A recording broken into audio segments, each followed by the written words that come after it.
국회의원 이야기하고 10년이 됐는데 이제 비로소 세종의 국회의사당 권리위원회를 만들고 권리위원회 만드는 데까지를 진척을 시킨 겁니다.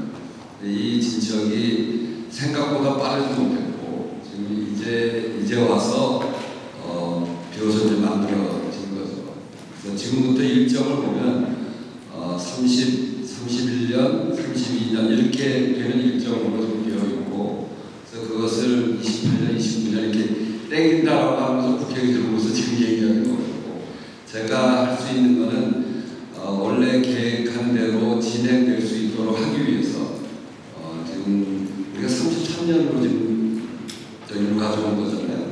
원래 얘기는 31년으로 했는데 31년에 맞추기 위한 최대한의 노력을 한다.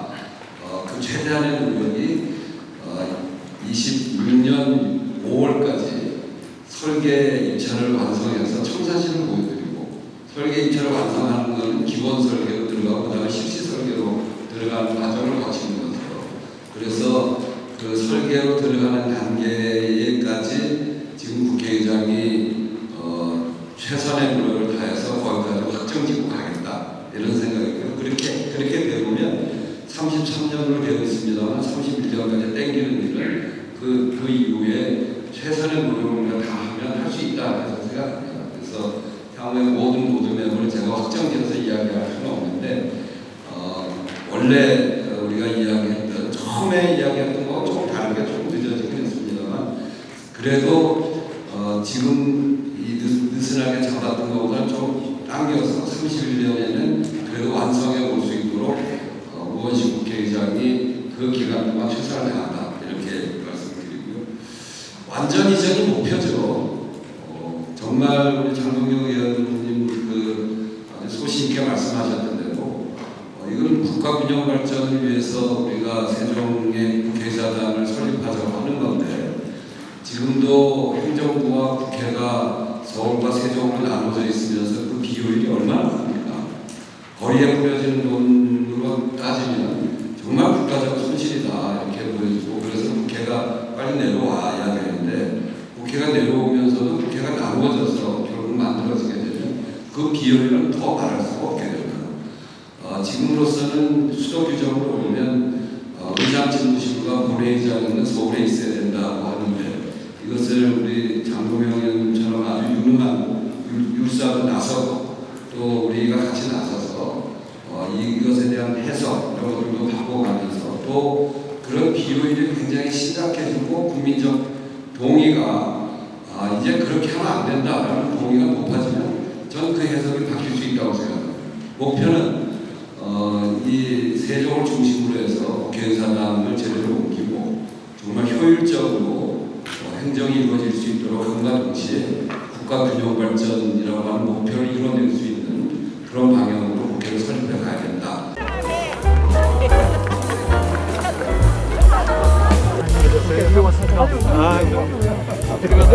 균형 발전 보러 가시는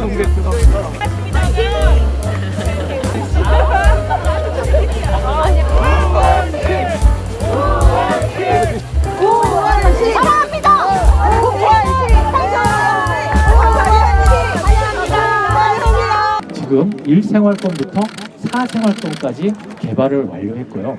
5생활권과 6생활권이 앞으로 개발을 해야 되는 그런 상황입니다. 그래서 한 60% 정도 공정이 진행됐다고 이해하시면 될 것 같습니다. 저희는 지금 60%의 공정률을 진행하고 있습니다만은 지금 의장님께서 보시기에 이 행복도시가 어떤 모양으로 보이실런지는 잘 모르겠습니다만은 제 눈에는 여러 사람들은 다 생각이 다릅니다만은 제 눈에는 마치 심장과 같이 그렇게 보입니다. 그래서 균형 발전의 어떤 심장, 그러한 곳이 될 수 있도록 최선의 노력을 다해서 행복도시를 실질적인 행정수도가 될 수 있도록 최선의 노력을 다하겠습니다. 네, 보고를 마치겠습니다. 네, 저한테 보여지는 게 행복하고 아주 복이 있는 도시로 딱 보이네요. 심장, 대한민국의 심장. 이게 국회의사당이라고 하는 것은 입법을 하는 데인데 입법은 세상의 변화를 우리 국민들이 잘 행복하게 갈 수 있도록 변화를 담아서 길을 만드는 역할이거든요. 국회의장은 이 사업을 하면서 정말 기후위기를 극복할 수 있는 상징적인 사업, 그런 사업으로서 우리 세종 국회의사당을 잘 만들어서 세계민들이 이렇게 하면 그 건축물에 있어서도 기후위기를 극복할 수 있는 대안이 충분히 만들어질 수 있겠다. 이런 상징적인 사업을 만들어내는 것이 앞으로 대한민국의 성장 동력을 끌어내는데도 아주 중요한 일이라고 생각합니다. 조금 전에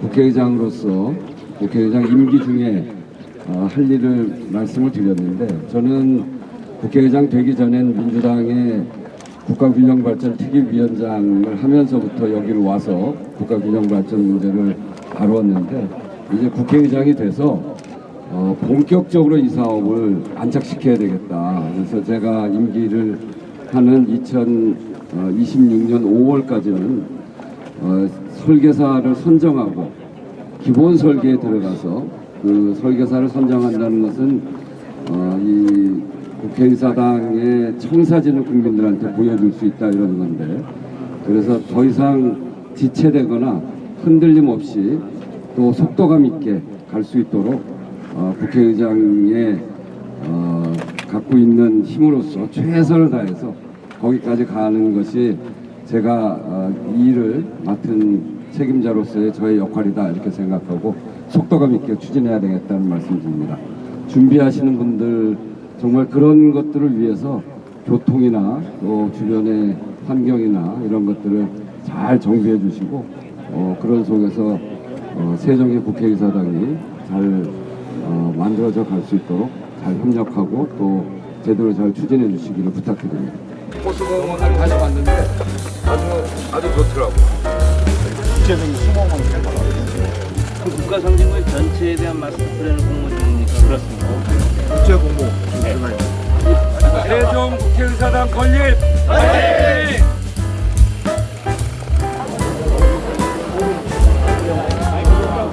4년 2개월 만에 어제 세종지방법원 설치법이 통과가 됐습니다. 참 오랫동안 시민 여러분께서 염원하신 바가 가결돼서 드디어 확정이 됐습니다.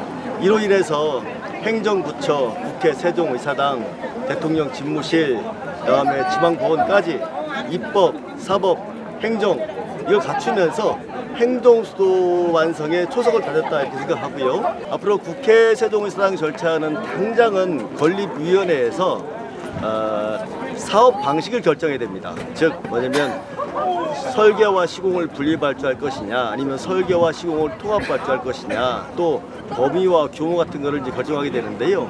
그 다음도 중요한 것이 이제 기재부와 총 사업비를 협의를 해야 됩니다. 돈이 얼마 들 건지. 그 다음 절차는 부지 매입입니다. 부지 매입 다음에 기본 설계가 들어가고 실시 설계가 들어갑니다. 이런 과정이 필요한데, 더불어서 우리 국회의사당이나 지방법원, 대통령 집무실 앞으로 절차가 많이 남아 있는데요. 예산 문제가 제일 심각합니다. 그 예산 문제를 잘 해결할 수 있도록 우리 더불어민주당 국회의원 모두 또 여야가 모두 같이 합심해서 노력한다는 말씀을 드리겠습니다.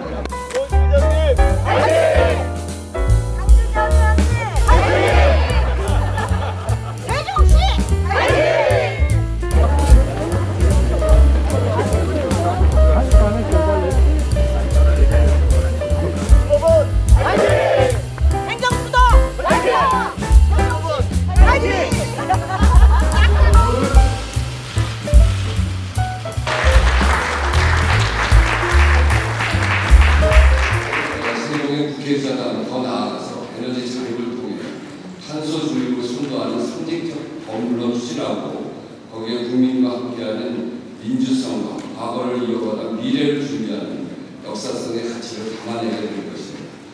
지금부터가 중요합니다. 이제까지가 세종의사당 건립을 위한 준비 단계였다면 이제는 본격적인 추진하는 그런 성과를 내야 되는 단계입니다. 세종의사당 건립위원회를 통해서 사업 추진 방식의 결정이 되면 총사업비 협의를 신속하게 진행하고, 부지 매입 계약을 추진 후에 설계 공모를 거쳐서 기본 설계를 시작하여 세종의 국회의사당의 밑그림을 그리도록 하겠습니다. 제2기가 마무리되는 2020년도 5월까지는 설계 공모를 마무리해서 국민들에게 그 청사진을 보여드리게 될 것입니다. 그리고 기본 설계에 들어가서 구체적으로 세종의사당이 국민들 곁으로 다가가는 그런 모습을 보여주게 될 것이고, 그런 목표를 향해서 국회의장과 권리위원들이 최선을 다해서 뛰겠다는 약속과 함께 드립니다. 의장님께서 여기 오셔서 세종 국회의사당 시대를 확실히 열고, 의장님이 임기 내 다시 말하는 2026년 5월까지는 세종시민과 국민들이 모두 확실히 알고 확실히 믿을 수 있도록 세계적 건축물의 청사진을 제시하겠다. 지금 같은 90살 되면 그대로 못한다. 제가 세종국회에서 다 물어봤습니다.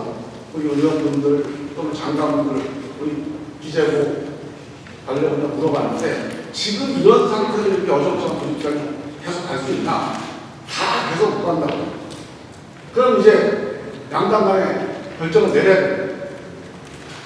이 국회의원 300명과 대통령 301명이 세종시로 내려오냐, 아니면 세종시에 있는 공무원들과 가족들 10만 명이 다시 집사로 서울로 가느냐, 이 양당 간에 결정을 해야 돼요.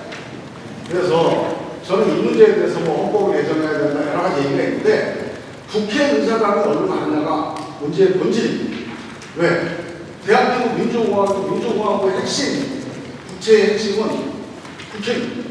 국회가 있는 곳이 대한민국의 중심이기 때문에 저는 국회의사당 권리위원회에서 정말로 이 미래를 위해서 좋은 결정도 내려주시기 바라고, 든든하긴 하지만 그래도 하루라도 빨리 또 안전하게 멋지게 이 가업을 마무리해 주시기를 꼭 당부해 주겠습니다. 노무현 대통령께서 무조건 초과밀 저출생 양극화 지방 소멸이라는 문제의식을 가지고 이 도시를 만들었는데, 이 세종시는 아직도 도시가 만들어가는 과정에 있습니다. 그 과정에서 국회의사당과 행정부처와 대통령 집무실과 지방법원이 상충을 했었는데, 지방법원이 하나 남았었는데 어제 우리 의장님께서 의사법원을 두드려서 다 통과가 됐습니다. 그래서 드디어 입법, 사법, 행정 기능을 갖춘 도로 행정수도의 초성을 가졌다, 이런 말씀드리고, 앞으로 향후에 할 일이 많은데요. 의장님께서 21대 때 같이 통조위원장님과 같이 모시고 기념관을 투기를 했었는데, 그때 연구 굉장히 많이 했었습니다. 그 이후로 지지부진하다가 드디어 우리 의장님께서 되시고 나서 오늘 이런 자리가 마련됐습니다. 그러면서 다시 어떤 마중물 역할을 할 수 있는 그런 날이 된 것 같습니다. 오늘 이후로 이 모든 사업들이 더 안정감 있게, 또 속도감 있게 추진될 수 있도록 지혜를 모아주시다는 부탁 말씀드리면서, 20년 전에 관습헌법이라고 하는 저는 납득하기 어려운 그 내용자가 저는 어쩌면 대한민국의 미래와 국토의 균형 발전이라는 측면에서는 대한민국의 미래를 몇십 년쯤 뒤로 돌려놓은 결정이었다고 생각합니다. 헌법 제122조 123조에 국가의 책무로 국가 균형 발전을 규정하고 있는데, 왜 관습헌법이라는 것이 그 성문헌법을 앞서서 국가 균형 발전을 가로막아야 되는지 저는 지금도 이해하지 못하고 있습니다. 저는 충청 지역의 국회의원이기 때문에 국회 완전 이전을 말씀드리는 것이 아닙니다. 어떤 정책, 그것이 목적하는 바가 있다면 그 목적에 맞게 설계되어져야 합니다. 완전 이전이 아니라면 국회의 부분 이전은 오늘 간담회 제목인 국가 균형 발전에는 도움이 되지 않습니다.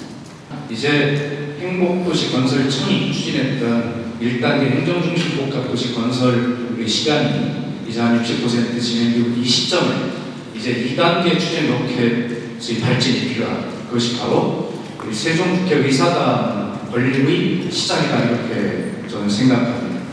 그런 측면에서 오늘은 굉장히 중요한 전환점이 되는 날이다 이렇게 생각하고 이제 우리 김종민, 강준현, 장동혁 위원님 말씀하셨습니다만 이제 이 시기를 의장님의 말씀대로 속도감 있게 추진하다 보면 이제 우주 궤도에 올라가기 위한 마지막 3단계 추진 로켓이 필요한데 그것이 제 생각에는 국회의 완전 이전과 대통령실과 국회 본회의장까지 이전하는 완전한 국회 이전 진정한 행정수도의 완성이라고 하는 3단계 추진 로켓을 우리가 발진시켜야 한다 이렇게 생각하고 있습니다. 그런 어떤 로드맵을 가지고 의장님께서 말씀하신 키워드 속도감 있게 그러나 아까 우리 의원 송재동 의원님 말씀하신 대로 송재호 추진위원장님과 여러 위원님들이 철학과 가치대로 이 안에 새로운 민주주의 시대를 열어야 한다라고 하는 그러한 어떤 민주주의와 그 다음에 기후 위기를 넘어서 기후 재난이라고 하는 이런 새로운 시대적 과제와 그 다음에 AI 시대를 열어가는 그런 많은 기술적인 문제들이 촉망라는 이 시대의 또 미래의 가치와 모든 철학들이 기술들이 총집약적된 그러한 훌륭한 국회 세종의사당 시대를 세종국회의사당 시대를 함께 열 수 있도록 새로 이전한 세종시의사당 권리 부지는 지금 여의도 부지의 부부에 해당하는 19만 평이 면적뿐만 아니라 세종의사당이라는 형식을 떠나서 기분을 떠나서 그 디자인에 있어서나 그리고 이 시대를 대표한 건축물의 가장 모범적이고 상징적이고 아름다운 건물로 지어주신 것을 부탁드리겠습니다. 두 번째는 세종시에 국회 세종시사당이 이전이 되고 또 대통령 집무실이 오래되어 있습니다. 황동혁 의원님께서 아주 명백하게 지적해 주셨습니다만 20년 전 헌법재판소의 결정에 의하면 한나라의 수도라는 대한민국의 수도라는 건 국회의사당이다. 그리고 국가원수의 대통령 집무실 소개하는 무시하고 생각했습니다. 그렇다면 세종시 이제 국회의사당이 본격적으로 건립되고 대통령 제2집무실이 오게 되는 만큼 헌법의 내용에 있어서 수도라고 하지 않을 수가 없습니다. 그것이 다시법법이 됐든 성문헌법이 됐든 수도라의 실질적인 지위와 내용을 가지고 되었습니다. 우리가 헌법 개정을 통해서도 헌법 개정을 통하지 않아서도 어떤 방식이든 세종시가 실질적인 행정수도라는 게 선언이 되고 선포되는 얘기가 마련되어 주셨습니다. 그리고 그와 함께 세종시는 현재는 행정중심 국가도시로 되어 있습니다. 이 세종시에 설치된 특별법이 큰 변화가 있습니다.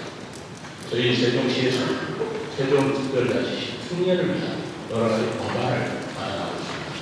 이러한 새로운 법적지 그리고 기능의 지위에 따라서 세종시에 대한 행정특례법을 저희들이 개정해서 국회에 승인시키는데 우리 의장을 비롯한 여러 권력을 그리고 우리 국회의원님께서 적극적으로 지원해 주시고 추진해 주실 것을 부탁드립니다. 우리가 균형 발전을 하는 것이 궁극 목표인데 그러기 위해서는 통합 발전을 해주시기 바랍니다. 여기 이 자리에는 여당, 야당 그리고 지자체는 또 여기 최영로 시장님이고 의원님들은 야당이 많습니다. 근데 여야가 같이 아마 이거는 이 의원실 의장님이기 때문에 빨리 제대로 되는 것 같습니다. 아주 이런 상당히 고무적이고요. 또 보니까 속도는 빨리 내주시기 바랍니다. 목표가 기량이 2030년까지다 보니 기왕이면 한 1, 2년 더 당겨주시되 속도는 빠르게 한데 제대로 해주시기 바랍니다. 두 번째는 넓게 보고 높게 한데 구석구석 우리가 놓치는 데가 있을 겁니다. 그래서 부작용을 최소화시키면서 구석구석 파면서 나가시기 바라고요. 또 하나는 이 국회의사당이 생기면 전 세계에 이 세종에 와서 민주주의를 배워갈 수 있고 그 다음에 아까 우리 그 시장님 말씀하셨는데 여기는 그 건축물들이 정말 아름답게 그리고 환경에 가장 부합하게 해서 여러 나라의 여러 지역에 바로 롤모델이 되고 여기 와서 배워갈 수 있도록 벤치마킹 할 수 있도록 그렇게 준비해 주시면 좋겠습니다. 이 상황에서 저는 약간의 리스크가 있다고 생각하는 부분이 있습니다.